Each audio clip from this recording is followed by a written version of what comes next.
May I have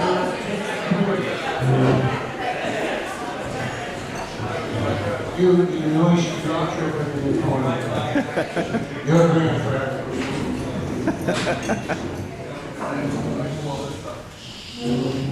You're going to have to bear with me because I'm going to try perhaps the impossible.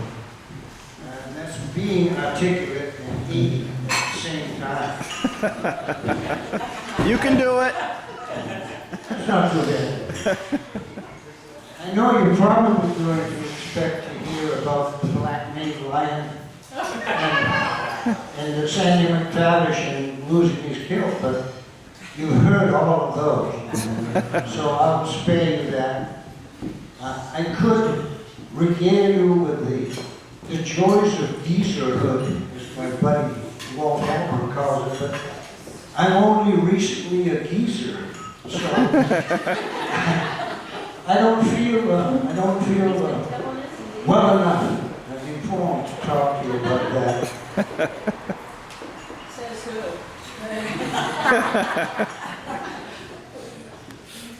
This is only ostensibly a birthday party. It's an excuse to get you here. I wanted it to be a celebration of. It's another thing that goes. I wanted it to be a celebration of friendship. The people here in the room mean everything to me. This is why I'm alive and why I live. And I want this to be just some small token of gratitude for your being what you have been to me for a long time, for 80 years now.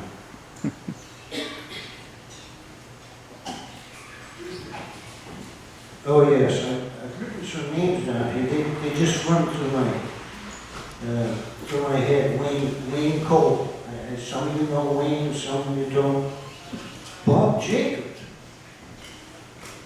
And how about Mustafa? They did come. See, you lost me. They'll show up. Last night I got a phone call from two different people from their hospital beds who couldn't make it. That's why I'm having this, you know, it's critical. Jack Wallace, I think everybody's met by now. Dave West, Doug Cole, and Rich Field, who couldn't make it either. Bob Jacobs was, can you still hear this? No.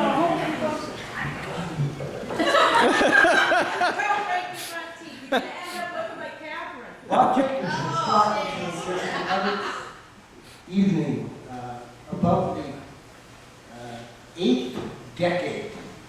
And he said the 8th decade tends to be a very eventful one. And a lot of people, many people, never make it to the end of that 8th decade. So I'm thinking about the events that occur, and I'm thinking, hey, I could be having a funeral, and you, the same people, would be coming for the same reason. And you'd be commiserating with my wife and children. And I thought, I'm going to pre-opt a funeral and have a birthday party. And the same people will be here for pretty much the same reasons. And there's a huge advantage to me. I'm actually able to say, thank you for coming. If I said that at my funeral, you'd probably crack me up.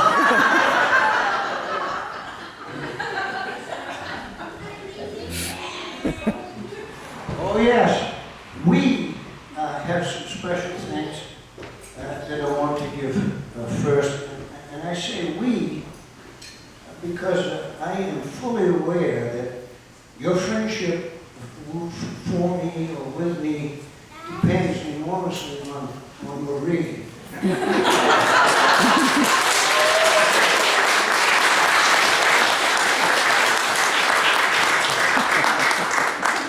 Some of you have been bold enough to state it, like right to my face. Jack Wallace again and my daughters. They just say, well, we're just putting up with you, we just want to be with Marie. I can understand that, because I've wanted to be with her too for more than 70 years.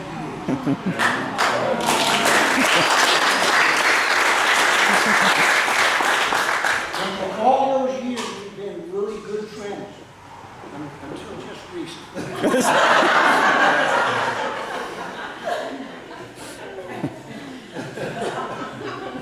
You just stay together for the kids. But that's worth it too, isn't it? God, I'm so glad to see you up here. These are the special thanks. I want to thank King Ida's Pub and the 1812 Barn. This is such a beautiful place, and they do such a wonderful job. And the people at King Ida's, they're not just caterers to me, they're really special friends. It's the only place in town where my artwork is actually hanging.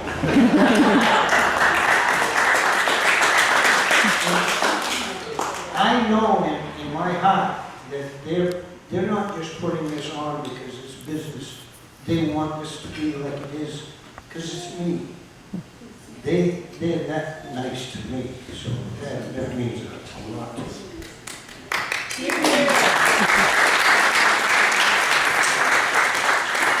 This little small woman over there in the pink blouse is Brenda Donovan. She's Jim Donovan's wife, the CEO of the hospital, one of the big wigs here in Damariscotta. And she volunteered to make my birthday cake. You'll notice that there's a cake there. There was some kind of suspicious pornographic looking cake. Otherwise, like all this other stuff. And so, Brenda, I just have to thank you hugely for that. And I got to thank Marie and my daughters for the invitations and the maps to get here. Everybody's here, except Jacob.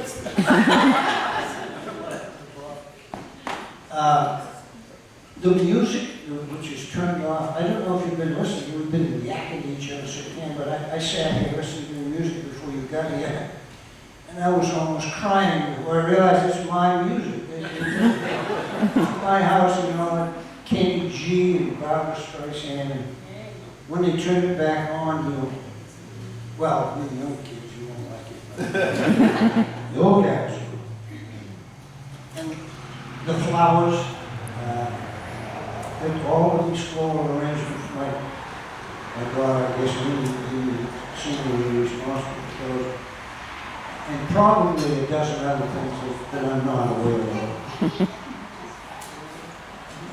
Page 7.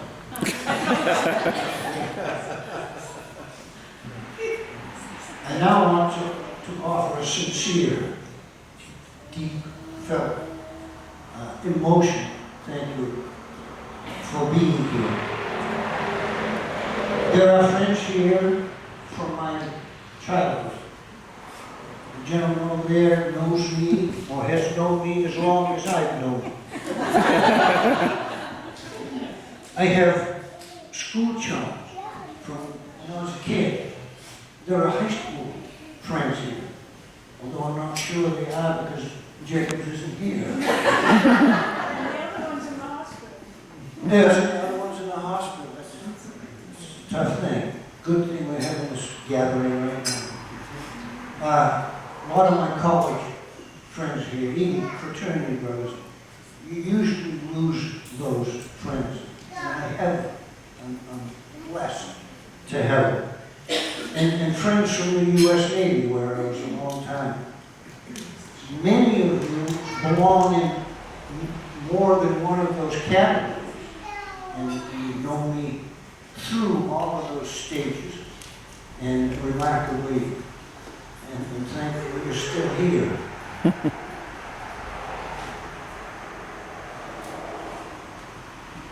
must have you have something Is else? it intermission yet? See, that's why I'm glad I had these cards, because the next thing after the Navy is my teaching career. And I have a couple of really fine friends here. I don't know where the road led to, but you have the orange idol behind you. These guys are not old like I am, but they were there, colleagues, and they were coaches and teachers. And the very first teaching job I had, Doug Colton and I were the science department at Lincoln Academy 40 years ago. Half of my lifetime, this has been my surrogate brother. Don't be an only child. If you haven't had children, God's sake, go get some. Being an only child is a terrible thing. Maybe that's why you are so important to me. Cat Swift said, everybody I run into says, oh, you're Cat Swift. Says your old man talks about you all the time. She couldn't understand why, though. If you meet her, you'll understand. She brought me this phony picture. Yeah. She brought me this phony picture. That's all Photoshop. She never looked at me. I'd have been distracted from the game.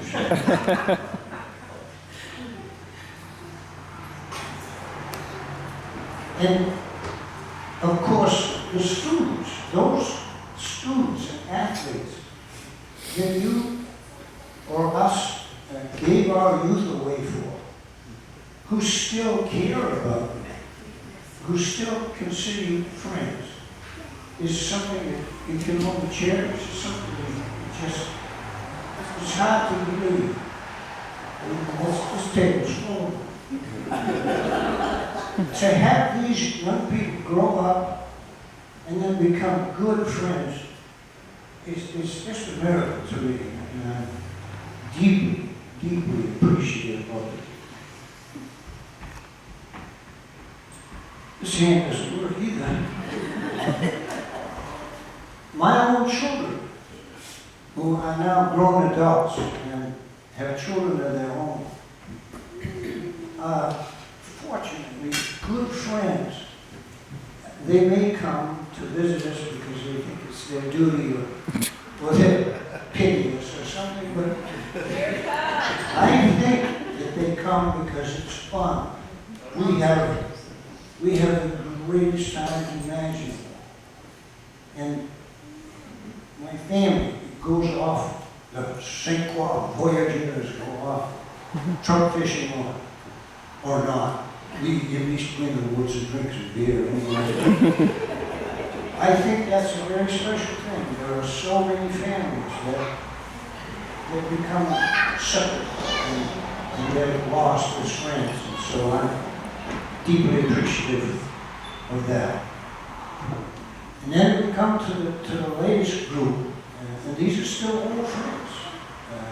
Friends from Dover, Foxcroft. If we've never gone to Dover, we would have missed out on some of the nicest friends that we've had. And then we come back to Damariscotta again. And it's hard. We spent our 70s, and now we're beginning this 8th decade, in Damariscotta. And when you're in your 70s, it's very hard to make new friends, because you're old and biased and bigoted. Instead of opinionated, I find that very But you actually, during that time, I went to more funerals than I did birthday parties. I have buried more friends in the last 10 years than I have made. But I still have made some amazing friends. I think that we see Cecile. I'm sure she's on this list. If you haven't met Cecile Lampton, who's one of the sweetest women I am just head over heels. And if you haven't met Cecile, before you leave, you want to say hello, because she is one of the sweetest people you'll ever meet.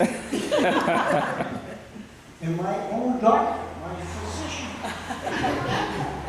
is not only a brilliant clinician, he's keeping the wheels on the machine. He's also a terribly close friend. He's huge. And I think I'm almost done.